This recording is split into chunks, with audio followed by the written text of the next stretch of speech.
In today's video, I'll show you how to install and configure Plex Cache. Plex Cache efficiently transfers media from the on-deck watch list to the cache and moves watched media back to their respective locations. This Python script reduces energy consumption by minimizing the need to spin up the array hard drives when watching recurrent media like TV series.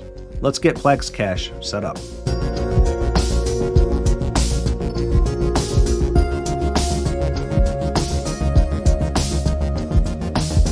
Before we get started, have you signed up to receive our newsletter? It's a monthly publication with unrated news, written out guides, and more. Also, come join us on Discord. It's a growing community where you can post questions and answers to tech questions, along with just hanging out with like-minded people. Join now so you don't miss out. I've left links to both down in the description. Since this is a Python script, we need to make sure that Python 3 is installed in our Unraid system. Prior to Unraid 7, NerdTools was the go-to option to get Python installed. NerdTools is no longer supported, so now we have to use Python 3. And I've done a video on Python 3 already, and I'll leave a link to that description down in the description. If you haven't got it installed in your system, it's a real quick video. It only takes a minute or two to get installed. Go ahead and pause this, go do that if you need to. The other thing we're going to need to get installed is user scripts, and I've got a video for that as well, so I'll leave a link to that too. Onto the installation. First thing we need to do is go up to the top right to the terminal icon here, click into that to open it up, and then we need to type in pip3 install requests with an S. Press enter. Once the requests are installed, we need to install the Plex API. To do that, go ahead and type in pip3 and then install and then Plex API. Then press enter. Once those two are installed, go ahead and type exit and hit enter, and that'll close out that window. Working on this video made me realize that even though I have a degree in computer science for programming, I really preferred the support side of IT, and that was the focus of my IT career. And as a result, I haven't coded much in years, and I thought that it might be a good idea to get back into the swing of things. And lately, I've been brushing up on my skills using Brilliant. Brilliant.com is a self-paced, but guided, easy way to learn. Here's a pretty simple Python example, with bite-sized lessons that are both quick and fun. You can choose from 60-plus courses with topics such as science, programming, and computer science, data analysis, math, logic, technology, and more. No matter what your level is, Brilliant has something for everyone. Like with programming, you can start off with easy exercises to get an understanding of how programming works. Then you proceed to actual coding. And let's say you don't know what the answer is, or you got it wrong. You can see the answer below, and then you can ask, why is that right? And it actually gives you an explanation of why that is the correct answer. Brilliant's pretty brilliant. Gamify your learning with Brilliant. Join more than 10 million users and start brushing up on your skills today. Use the link below to get started with your 30-day free trial. All right, moving on. Now we're going to open up a new tab, and we're going to go to Bexham's GitHub site so we can get the script. I believe that's how you say it anyhow. And I'll leave the link to the script down below, so you can just go grab it there. And we need to copy the script here, so over on the right, we're going to find the copy raw file icon and click onto that. Once that's copied, let's go open a text editor, and my favorite one is Notepad++. We'll open up a new file here. If you don't have one already, click into it, and then just paste that script in.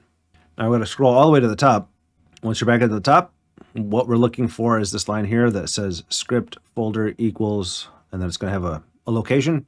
This is the location where the script's going to go. If you followed any of my other videos where I've done scripts, I put them in my app data folder.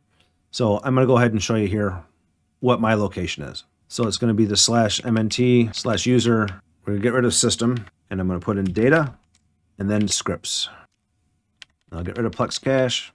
That's the only change we need to make.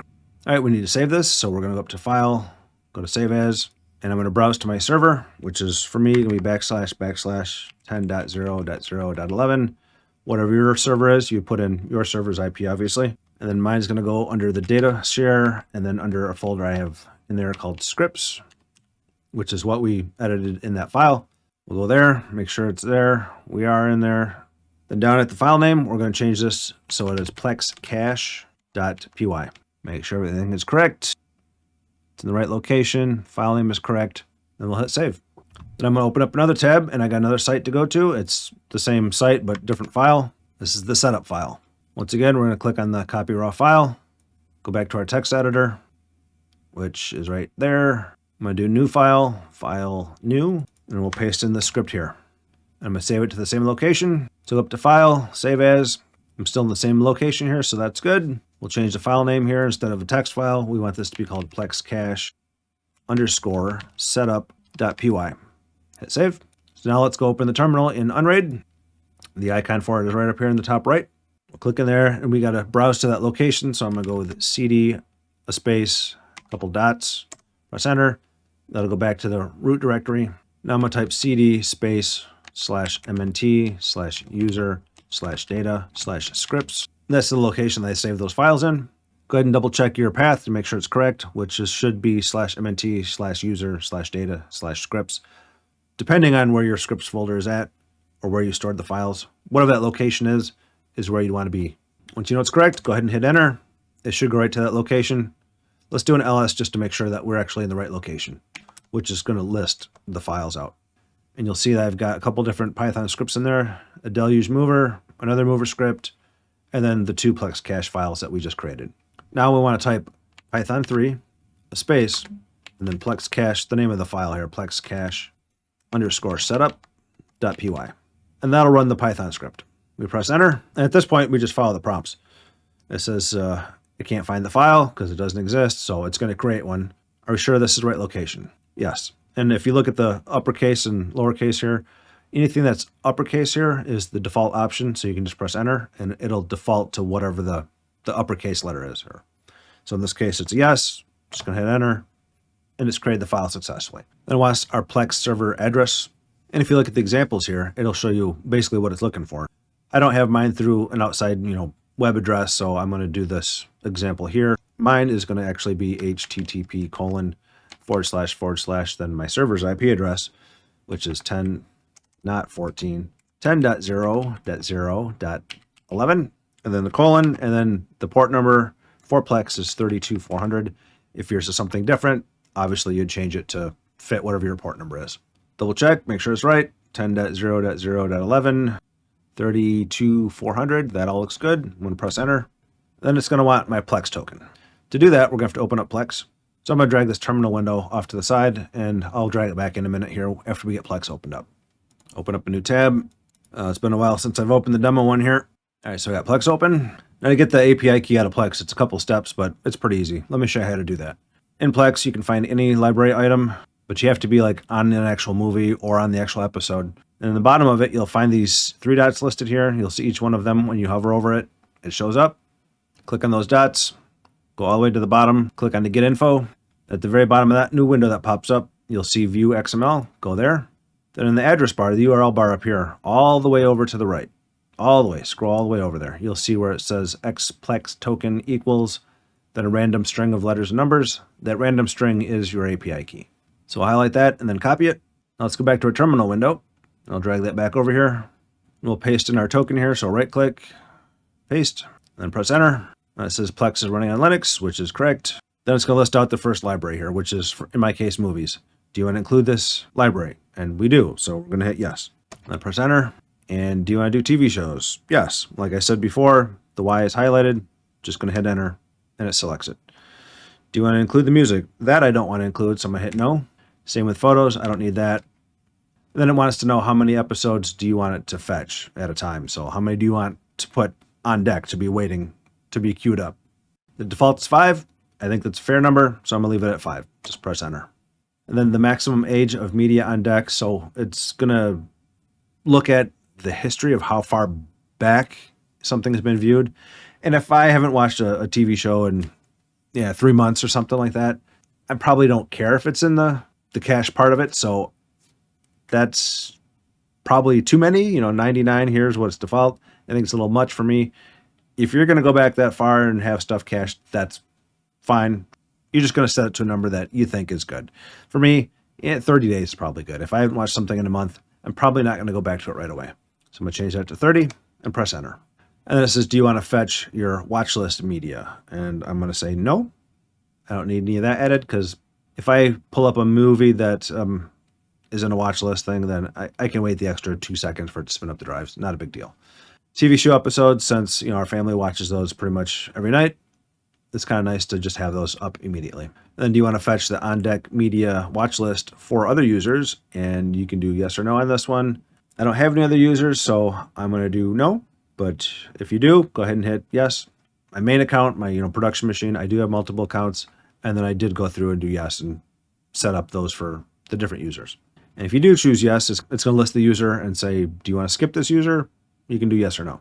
And next here, you'll see that it says, do you want to move the watched media from the cache back to the array? So once it's been watched, do you want it to move it back to the array? And yes, we do. So answer yes there and move forward.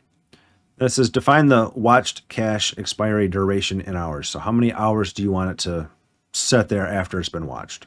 The default is 48, and I think that's fine. This is my demo server, so I don't really need it. I'm just going to change it to 24. After 24 hours, it'll move it back after it's been viewed. And then it wants to know the location for the path to your cache drive. So in this case, wherever your cache drive is.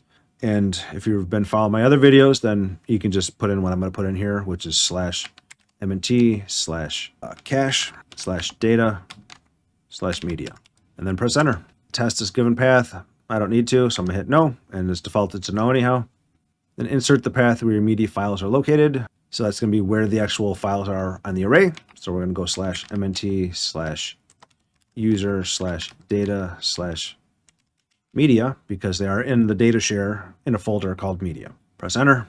Do you want to test this path? And I'm going to go with no again. Next, it's got enter the corresponding NAS unraid library folder for Plex mapped folder of movies in this case. The movies here is what's listed inside of Plex. So if you had something like 3D movies or something different, then that name would be, set according to whatever the folder structure inside of Plex. So all the movies are in what location in Plex? The movies are in the movies location. So that is correct. We'll press enter. Same with TV. My TV stuff is named TV in there. Those are the defaults anyhow. The next option here is saying that if there's an active session in Plex, like it's playing something, do you want it to exit the script? And I don't. So I'm going to leave it at no and move on. How many files do you want to move from the array to the cache at any given time whenever the script runs? The default is 5, and I think that's fine. If you're watching more than 5 episodes of one show at a night, then you'd probably want to increase that up to, whatever the number fitting for you is, 10, 15. So 5 is good. Going to hit enter. The next thing here is how many files do you want to move from the cache to the array at the same time? So let's say you've watched, 4 episodes. Do you want it to move all 4? Do you want it to move, only 2 of those, whatever the number is?